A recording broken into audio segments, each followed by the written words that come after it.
السلام عليكم، اللهم صل وسلم على سيدنا محمد. عاملين ايه؟ اخباركم؟ يا رب تكونوا بخير واحسن حال.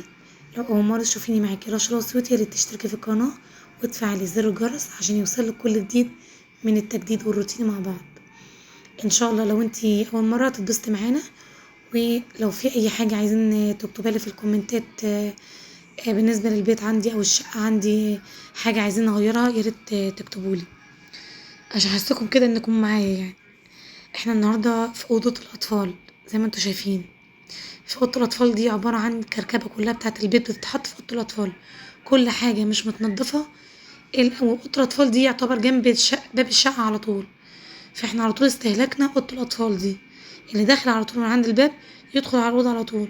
جايين من مشوار متاخر مثلا بالليل، فبنغير فيها هدومنا مثلا، ونقول مثلا اقول انا بكره خلاص هبقى اشيلها. العاب بتاعه عدنان بقى محطوطه في كل حته زي ما انتوا شايفين الاوضه منظرها ازاي.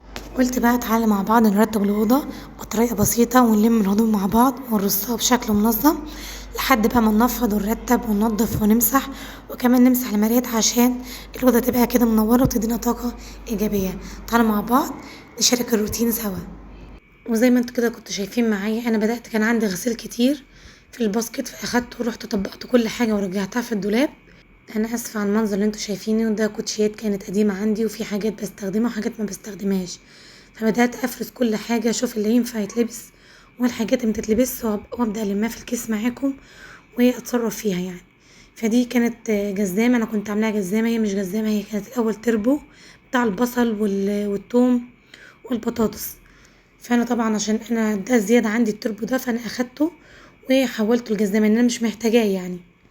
فعملته جزامه وبدات ارص فيها، مسحتها كده وبرده في تراب فيها، انا بس ايه بلمع كده على الوش ان كده كده التراب مش ناوي يخلص عندي زي ما انتوا فاهمين. فبرج بيتبني قدامي، فعلى طول التراب مستمر في البيت، ومجرد ما تمسحي تاني يوم تلاقي التراب زي ما هو. وهتشوفوه برضو معايا في الخشب البني، عشان خاطر لون الخشب البني بيبين اي حاجه فيها تراب. فلمعت كل الجزم والكوتشيات نفضتها وبدات ارجع كل حاجه نظيفه في الجزامه. ودي الكوتشيات اللي انا مش بستخدمها القديمه، ان هي كانت برضو قديمه يعني مقطوعه من تحت، يعني هي مش سليمه برضو مقطوعه. ولميت كل الشرابات قلت اغسلها. بدات بقى الم كده الحاجات اللي على الارض واكنس، بحيث ابدا اشوف الاوضه قدامي ان هي بدات تنضف معايا. معلش انا صوتي رايح، انا اسفه جدا عشان تعبانه يعني، فبيروح معاكم كده فاستحملوني يعني. زي ما انتوا شايفين منظر التراب عامل ازاي. انا طبعا انا بمسح التراب كده، ده يعتبر مسح على الوش يعني، مش النظافه، مش التنظيف العميق اللي لما انضفها يعني. بس يعني انا بحاول بس على قد ما اقدر ان ابدا الم الدنيا حواليا، بحس ان اشوف الدنيا تبقى هاديه قدامي في الاوضه رايقه، مش مليانه تراب في كل حته والدنيا مبهدله. على قد ما اقدر كنت بلم، عشان برضه انا كنت تعبانه الفتره دي خالص، فعلى قد ما بقدر احاول ابدا الم بعمل يعني.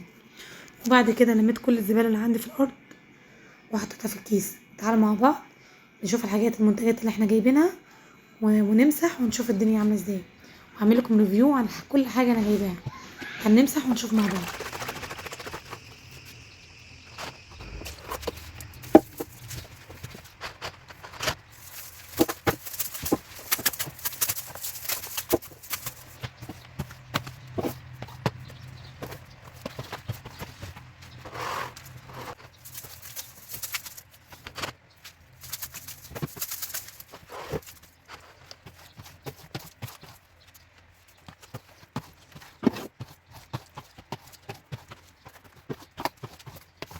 بص بصراحه هي حلوه خالص، بس مشكلتها ان الايد بتاعتها قصيره، فبصراحه ظهري اتقطم يعني، فتعبتني خالص عشان خاطر ايد قصيره.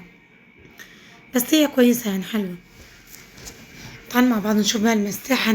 بصي دي خطيرة، أنا مش عارفة ازاي أنا ما جبتهاش من زمان يعني. بصراحة كمية السهولة وسهلة كده وسلسة كده، تحفة بجد والله، تحفة فعلا. ولو حد ما عندوش المساحة دي ياريت يجيبها، وهيعرف فعلا يعني ايه الراحة دي. دلع دي راحة. بصي بتلم معاكي كل حاجة، مش زي الشرشوبة. الشرشوبة تقعدي تمسحي بيها وتعصري وتدوسي على الصفاية بتاعت الجردل بتاع الشرشوبة، متعبة. وبعد كده في شعر وفي فتافيت فيها وفراويل، بتلمش دي، بتلم اي حاجه في الارض، شعر، فتافيت، فراويل، تخلي لك البلاط كده زي الازاز بيلمع معاكي، زي المرايه، مرايه، شايفين مرايه. بصراحه تحفه خالص، حلوه خالص، بتشفط الميه بطريقه حلوه، حتى اثناء التنشيف بتاعها سهله خالص خالص يعني. وهنا بدات بقى امسك المرايه بسلك مواعين عادي وبريل، وبدات بقى اغسلها بالسلك. بتغسل المرايه او بغسل المرايه بالسلك عادي طبيعي. وجبت طبعا، كنت معاكم المساحه بتاعت المرايات دي، فقعدت انزل كل بيها الريم. بص المنظر المرايه عامل ازاي. فلو وصلت معايا لحد هنا متنسيش تعملي اشتراك في القناه وتفعلي زر الجرس عشان يوصلك كل جديد. بالنسبه لك موضوع انك تشتركي في القناه سهل، بس بالنسبه لي انك بتشجعيني وبتدعميني. وان شاء الله اشوفك على خير الحلقه الجايه. في رعايه الله، مع السلامه.